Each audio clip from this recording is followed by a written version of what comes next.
Detroit Homecoming has been made possible in part by the Kresge Foundation, promoting human progress and expanding opportunities in America's cities through the values of creativity, stewardship, respect, partnership, and opportunities. And by Urban Science, specializing in challenges others think are too big to take on. Disciplined by process, fueled by data, accelerated by technology. It's inspiring to see Raj sort of jump in with both feet back into Detroit. Rockefeller on the national stage has helped philanthropy sort of redefine what it means to promote resilience in cities and to advance a whole different set of possibilities for urban America. And to have Rockefeller come back to Detroit and indicate its willingness to really dig in is just terrific. As I was at the homecoming event on Monday night, and as I look at this audience, I realize that the influence of Detroit expats extends not just all across the country, but all across the world. But there is probably no single person who has had a greater influence on the international scene than our guest today, Jeff Sachs. Jeff is the director of the Earth Institute at Columbia University, an interdisciplinary center focusing on almost anything that affects the long-term health and vitality of the planet. He is also a university professor, which is the absolute highest award that a professor at Columbia can be. And he has, in his capacity there and previously when he was at Harvard University, served as an advisor to 3 successive secretaries general of the UN. In that capacity, he has helped develop the Millennial Development Goals that helped restructure an international conversation around what it means to be sustainable and look at healthful, prosperous growth throughout the world. And he has also been working on something called a series of Sustainable Development Goals that began, as an international exercise of 17 indicators of economic, social, political, environmental health. And most recently, he sort of brought that work back into the United States and issued a series of reports and indices around how those goals can land in cities. And I want to talk a little bit about that. But before we get too far, Jeff, I mean, say a word about why you consider yourself a Detroiter, or don't you? Good morning, everybody. And thank you, Rip, for that, and Raj for a really fantastic speech. And I don't call it a homecoming because it is home. When Detroit is in you, you never are far from Detroit in spirit. And I grew up here, I love Detroit, and I love what's happening right now, which is a lot of energy and a real rebound underway. So I'm here both because I want to be here, but also to see if I can help in any way. Talk a little bit about this extraordinary family history you have. Jeff's father was a legendary labor lawyer. The first time I met Jeff was when he was addressing the American the Civil Liberties Union of Michigan, and talked at great length about the powerful influence your father exerted on you growing up as someone who constantly was battling for issues of civil and racial justice. Thanks for mentioning it. My family arrived in the U.S. I think in 1902 on my father's side. Went to Chicago in the Great Depression. Moved no work. Moved to Detroit, and my dad was a young boy. Grew up in a very poor family in the heart of the city, and the city made it possible for him and the very hard work of my grandparents to not only get an education, but actually make it to college at Wayne State on a Walter Reuther Fellowship. And my dad became a lawyer for the AFL-CIO early on in the early 50s, and ended up representing the Detroit Federation of Teachers and the firefighters and the public sector unions and the Democratic Party. So I watched a wonderful person in the core of the civil rights battles and the labor battles in the 50s and 60s and 70s and 80s. My dad passed away about 15 years ago. But I did take a walk to his old office on 1000 Farmer Street to have a look. Because I was an intern here in high school, so I used to come every day with my dad down to work, and it's very deep roots, but also very much the social justice challenges. And when you watch it, you know, with someone that is your model and your idol, making those fights is the most natural thing in the world. It makes an indelible impression, of course. Well, take that sort of social justice frame into the international work that you've done. Can you talk a little bit about the Sustainable Development Goals, why they're important, what they might or might not have to say to a place like Detroit? There's a basic idea, Rip, that I find compelling, which is that we are a rich world. We're a very rich U.S.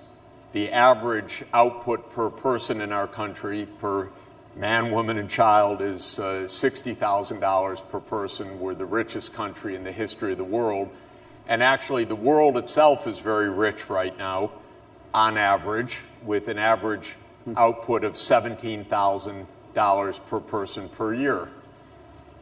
It's a little crazy people die of poverty in this world. It's a little crazy that millions of kids die before their 5th birthday because they get bitten by a mosquito and they can't get the cure. And Raj and the Gates Foundation and USAID have played a huge role in fighting those ills. So it kind of drives me crazy. And of course, this region also is a pretty well-to-do region, but with a lot of poverty in Detroit and a lot of income in the metropolitan area. And we just got to get our act together to understand that we're one connected society, and we're just can't go on like this.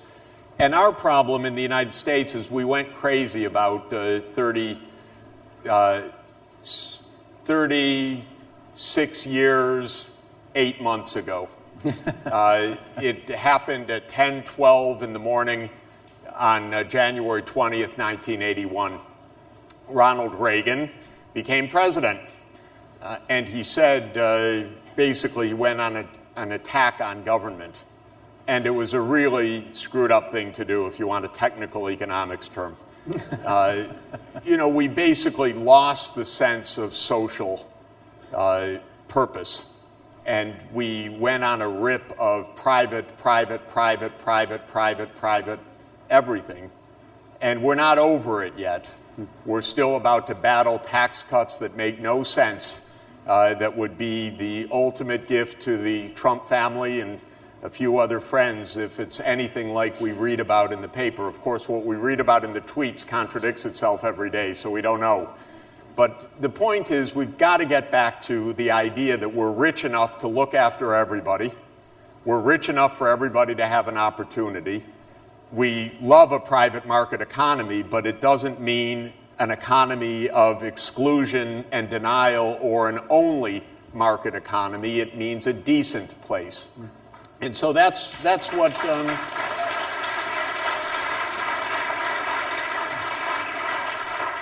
that's what we need. And so the idea of these UN goals, I've been at this now 17 years. First, we tackled extreme poverty to the best we could. The UN is a lot of words and difficult to mobilize action, but that's not bad. I love words too. They're very important. They're the way we think. They're the way we talk to each other. They're the way we communicate. And the UN started for 15 years on the extreme poverty and made some real progress, by the way. And then in 2015, in September 2015, all 193 governments of the UN adopted something called the Sustainable Development Goals. If you don't know them, look them up and then memorize them. There's 17 of them. Then go impress your significant others your parents, your children, your classrooms, your spouses, your colleagues, that you know all 17, and that you can tell them, and then take them to heart for Detroit also. Because the idea of this, very simply, is sustainable development means prosperity, social justice, and environmental sustainability. Okay? It's a good idea. We're really good in the U.S. at the economic side. We're rich. We produce a lot of gazillionaires. Okay. But we're not so good at pillars 2 and 3. We are not very fair in this country. And we're dumb on the environment, really dumb. If you go back, by the way, and look up Houston and floods, you'll find expert report after expert report. You'll find articles that say Houston is a sitting duck. It's not if, but when there'll be massive flooding. So what did their governor do? He sued the EPA for a living. What kind of dunderhead is this? Why did he do that? Because he's paid by the oil industry to deny. So this is the game that we play in this country. And this is what we need to get straight. 3 pillars: prosperity, justice, don't kill ourselves through the environment. It's not so hard. So if you don't want all 17, remember 3. But don't just do 1. That's the basic idea. So we're trying to get every place in the world engaged in this. And I go all over the world, just nonstop, actually, because the one thing you really learn about the UN is there are a lot of countries in the world. There are 193 of them, so I'm an expert on airports if anyone wants airport advice. And I know all the lounges in all the airports of the world, so if you really want any details. But the idea is to get everyone engaged in this and to take them seriously. I'm searching for a question that might get him to respond with passion, but I haven't been able to do that. Can you, I know it's tough, but can you land that in the Detroit circumstance? I mean, we've just come off, I think, a fascinating summer as a community talking about the implications of the '67 rebellion. We've, I think, begun a really deeply difficult conversation about how neighborhood prosperity can accompany prosperity downtown and in Midtown. We've had ongoing conversations about racial injustice and how that fits into the current climate of intolerance. But as you look at Detroit, given all of the knowledge that you've accumulated over 40, 50 years of work, what does it look like? What would you tell us? Where would we start? What are we doing that makes sense? What are we doing that makes less sense?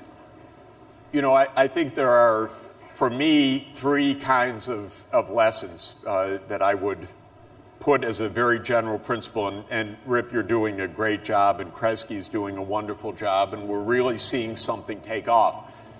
But I have 3 kind of ideas that I would share, and I hope that they resonate a little bit.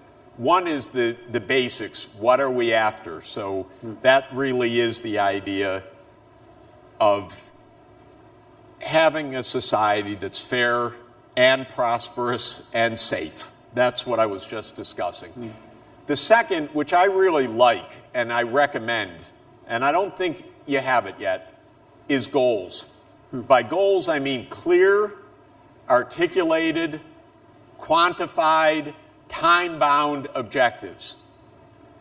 What's the favorite goal of my life, of all the things that I've seen? I'll tell you, I was 7. It was when President Kennedy said to Congress in May 1961, I believe that this country should adopt the goal before this decade is out of landing a man on the moon and returning him safely to the earth. Okay. What a cool way to spend your childhood. watching Mercury, Gemini, and Apollo. Okay, that's what I did. I just loved it. But what I loved about Kennedy, I love everything about the Kennedy administration and the spirit of it. What I loved about Kennedy is he went and said, here's a goal. He didn't say, I think we should have a space mission, or I think we should have a commission to think about what's out there, or why don't we study this? He said, before the decade is out, we're going to go to the moon and back. That's a little wow, because NASA didn't know how to do it then. They didn't have a plan. But he set something bold. And then he was asked about it. He gave a famous speech at Rice University the next year. He says, why do we go to the moon? Not because it is easy, but because it is hard. Because that challenge will test and organize the best of our skills and energies.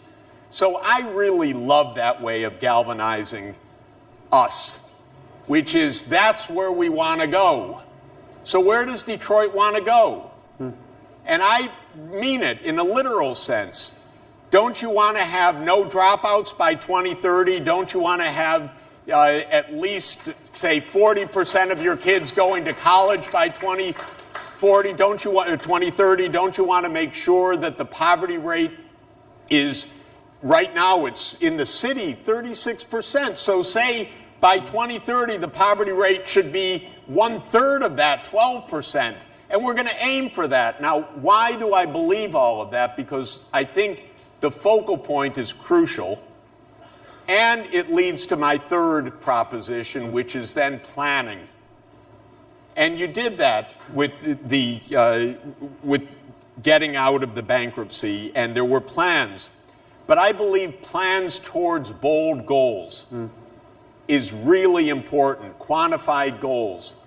And my view, I don't know if I think our country's a little bit aimless right now because we kind of wait for the morning tweet. We don't have any clear goals right now. We don't know where we're going. We don't know why we're doing anything. One party just dreams of tax cuts and nothing else. And we're not stating what we should be doing as a country. So my general idea is we need America's goals for 2030, clear, sharp, bright goals, not just for Democrats or for one party or for another party, but for everybody. Because we're not going to make it, by the way, just, if the Democrats would only win, which I would prefer politically, but it's not going to make so much of a difference the way our system works. We need everybody reoriented. Here's what we need to do. So my advice for Detroit is think big, boldly, set some real markers for 2030.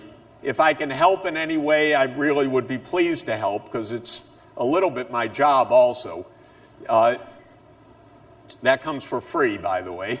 And then think about what kind of actions and plans. And I'll give an example. Maybe I don't want to be naive politically, but the transit plan that went down at the polls, really important. Of course, it's got to be adopted. There's no option for this. So it's got to win the next time. But maybe as part of a clear vision, a broad strategy, why it's going to make such a difference, so that it's understood as a broad part of a program for the whole southeastern Michigan region, why it's so key and why it's going to accomplish certain things, I think is really important. Or this fight, I know there are dozens of cities involved, but bringing the Amazon headquarters here, that'd be lovely. A lot of jobs. But if it's part of, look where Detroit is going to be, here's where we're going to 2030, we're investing, we're building around that. So it creates the energy and the focal points for that bigger amount of action. That's what I've learned, that everything's hard, really everything's hard, nothing's easy. But as long as everything's hard, at least think big. Why do small things that are hard? It's like fundraising also. All I do is beg for a living, for good causes. But I beg for billions, because why beg for, it's hard to beg for small things, so you might as well beg for big things. I can testify to that, actually. Yeah. Exactly. Yeah. Okay, we probably have time for one more thing. One of the things that it seems to sort of scream out from all of the work that you've done, and evidently a new project you're about to take on in New York, is the idea that leadership actually does matter. It may not be partisan leadership, but to set goals, to execute against those goals, to plan as a community to mobilize against those goals really requires a different kind of leadership. It's probably not the kind of leadership we're used to. What would you advise us as a parting set of thoughts around the leadership Detroit needs going forward? Look, don't we all want to be inspired? Really? Yeah, because we love to learn and look at people that are doing wonderful things. And philosophically, if I could channel my philosophy for a moment, I'm an Aristotelian, so Aristotle's my guy, okay? And I was just in Athens last week next to the bust of Aristotle at the University of Athens. So, and Aristotle said politics, he invented political science, so he gets to say what he wants. So in Aristotle, politics is action for the common good. That's the idea. It's not Machiavelli, who can you do in, how do you keep power? It is the idea of the common good and how you get there. And Aristotle's politics are all about virtue. They're not about treachery, trickery, and so forth. They're all about how to be good as in the social context. And one thing that he emphasized is mentorship or examples or watching how people lead and inspire. For me, as I said, President Kennedy, he's really an inspiration. And I wrote a book a few years ago, for example, about how he negotiated the partial nuclear test ban treaty in 1963. At the height of the Cold War, just after the Cuban Missile Crisis, he found a way to make peace with the counterparts because he had vision and daring and decency and guts and street smarts politics. So, okay, that doesn't come around all the time, but that's what we need to nurture, and we need to tell the jerks that are in politics right now, get out of the way. So I have a long list that because you're not there because someone paid your campaign contributions. That's not what this is about. This is about the common good. So I've got a long list of people that I'm telling to go home because we got to clear out. Mr. Pruitt at EPA is one of them. And Governor Abbott of Texas, who's, if you sue the EPA and then you get flooded, you don't ask us for $175 billion. Or if you do, you go home so that it's not for you because you don't deserve it. And we've got to teach as citizens that we expect decency from our political leaders. And when they're not decent, they got to go. So that's it.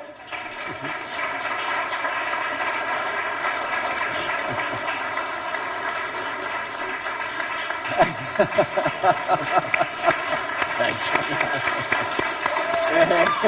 Gotta go.